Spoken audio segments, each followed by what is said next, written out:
Eh, Buenos días, mi nombre es Ana María Gutiérrez y el día de hoy voy a hablarles sobre el laboratorio virtual número 6 que habla de la dispersión y la reflexión total.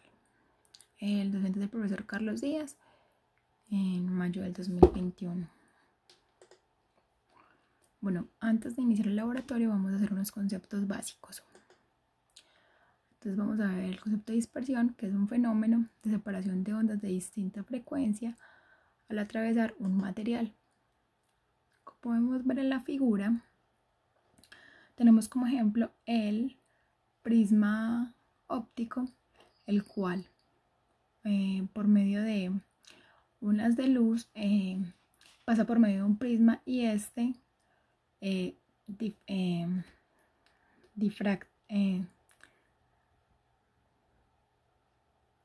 refracta la luz mostrándonos la amplitud del espectro de luz visible al ojo.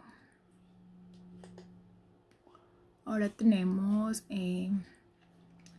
la reflexión interna total, el cual es un fenómeno que se produce cuando un rayo de luz atraviesa un medio de índice de refracción N2 menor que el índice de refracción N1, en el que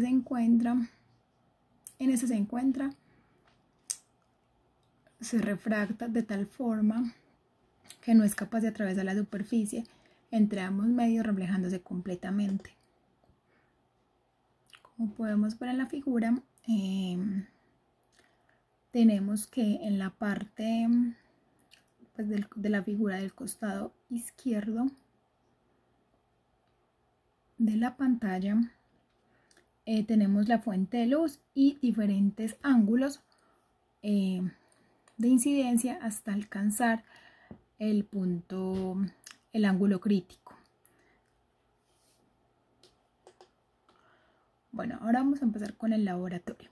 Los materiales para el laboratorio son el computador y simulador virtual. Ese simulador virtual es de una universidad de Colorado. Acá tenemos el link y cuando ingresamos al link nos encontramos con estos tres modelos. Tenemos como una introducción básica, la del prisma y otros modelos. Entonces vamos a explicar la primera parte del laboratorio por medio de un video de cómo tendríamos que trabajar con la plataforma.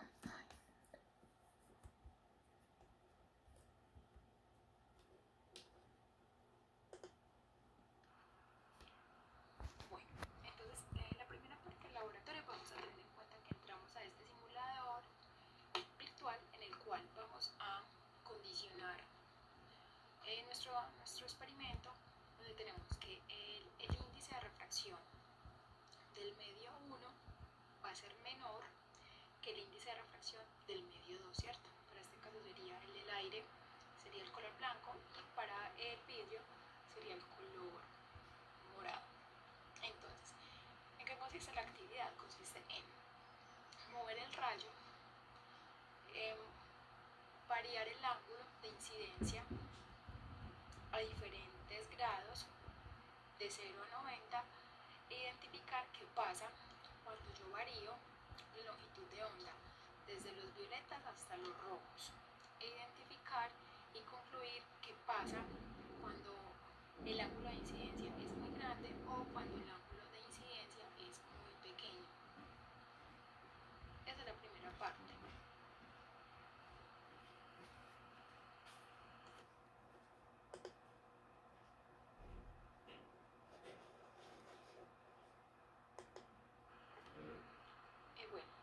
La parte 2 consiste en cambiar los índices de refracción. El índice de refracción 1 o del medio 1 debe de ser mayor que el índice de refracción del medio 2, ¿cierto? Esto es con el fin de ¿qué? Con el fin de encontrar el ángulo crítico para que se dé el fenómeno de la reflexión total. Entonces, nuevamente vamos a mover el rayo, vamos a ir modificando el ángulo de incidencia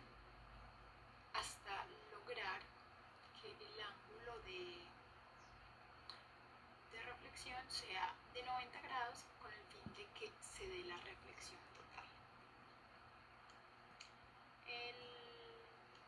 El software como tal pues maneja como, por ejemplo acá podemos ver que está en 81.3, ¿cierto?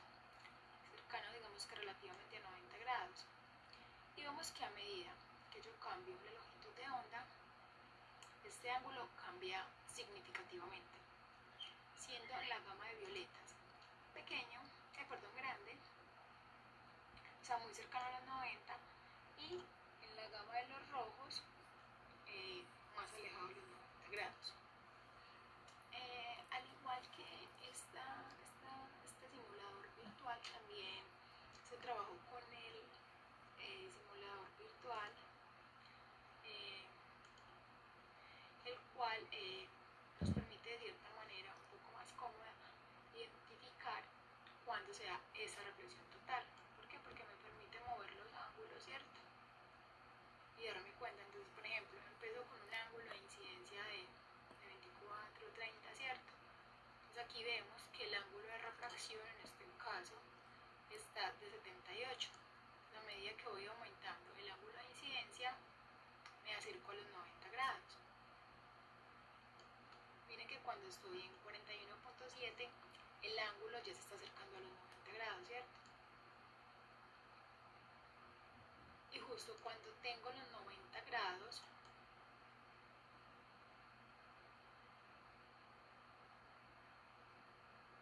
me doy cuenta de que se da la reflexión total, ¿cierto? ¿Qué pasa? Que después de que yo llego al ángulo crítico, a partir de ese ángulo crítico, cualquier valor que yo tome,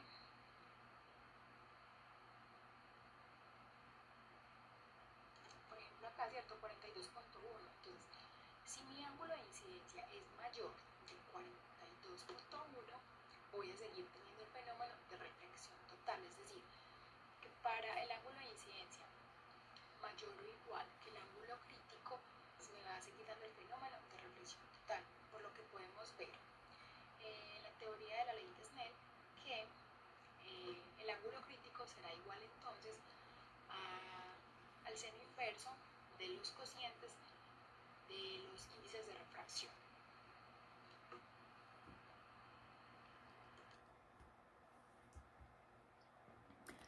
Después de haber realizado en los simuladores los procedimientos anteriormente mencionados, obtenemos unas conclusiones basadas en dos premisas principales. Cuando el índice de refracción N1 es menor que el índice de refracción N2. Entonces, ¿qué logramos observar o qué se logró observar en el laboratorio? Que trabajamos con diferentes ángulos de incidencia y que esos ángulos de incidencia nos arrojaron unos ángulos de refracción y que los analizamos con respecto a diferentes longitudes de onda. Y vemos que siendo el de 380 de la gama de los violetas y ya el del 700, la gama de los rojos, pues vemos que el ángulo es mayor en los rojos, inferior en los violetas. ¿Y qué otro patrón identificamos? Identificamos que a menor ángulo de incidencia, pues menor va a ser el rango en el que se puede mover este ángulo refractado. Entonces, como conclusión del laboratorio, tenemos que a mayor ángulo de incidencia, mayor es la variación del rango en el ángulo refractado. Dicha variación está asociada a la longitud de onda. Mientras que a menor ángulo de incidencia, menor será la variación del rango del ángulo refractado.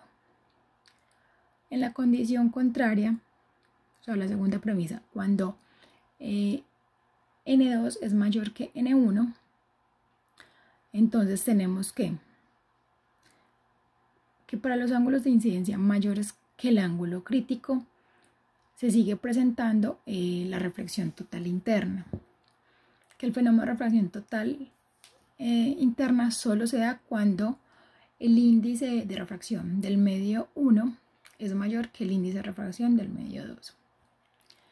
Y finalmente como conclusión de la ley de Snell, tenemos que el ángulo crítico siempre estará dado por el seno inverso del cociente del el índice de refracción del medio 2 sobre el índice de refracción del medio 1.